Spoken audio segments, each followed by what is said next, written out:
লা লিগায় দারুণ নাটকীয়তায় রায়ো ভাইকানোর বিপক্ষে 3 গোলে জয় পেল আতলেতিকো মাদ্রিদ।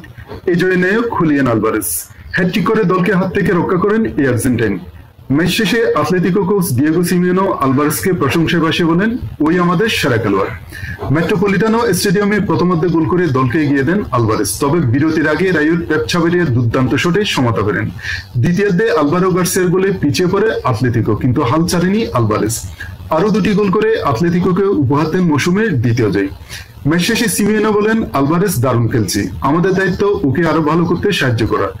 দীর্ঘদিন তাকে আতলেতিকোতে রাখা দরকার, কারণ সে আমাদের পার্থক্য করে দিতে পারে।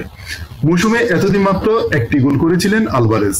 আগের ম্যাচে বদলি হওয়ার সময় তার অসন্তুষ্টির খবর ছড়িয়ে পড়লেও তা অস্বীকার করে জানান, আমি নিজের উপরে রাগান্বিত ছিলাম, সোশ্যাল মিডিয়ায় অনেক কিছু বাড়িয়ে বলা হয়। এই জয়ের পর নতুন করে আত্মবিশ্বাস ফিরে পেল আতলেতিকো শিবির। সামনে অপেক্ষা করছে বড় পরীক্ষা, শনিবারের মাদ্রিদ ডার্বি। প্রতিপক্ষ রিয়াল মাদ্রিদ এখন পর্যন্ত সব ম্যাচ জিতে লা লিগার শীর্ষে, আতলেতিকোর চেয়ে 9 পয়েন্ট এগিয়ে। সিমিওনে সতর্ক করে বলেন, ওরা দারুণ সময় আছে, দল খেলাতেও উন্নতি করেছে, আমাদের জন্য এটা হবে বড় চ্যালেঞ্জ।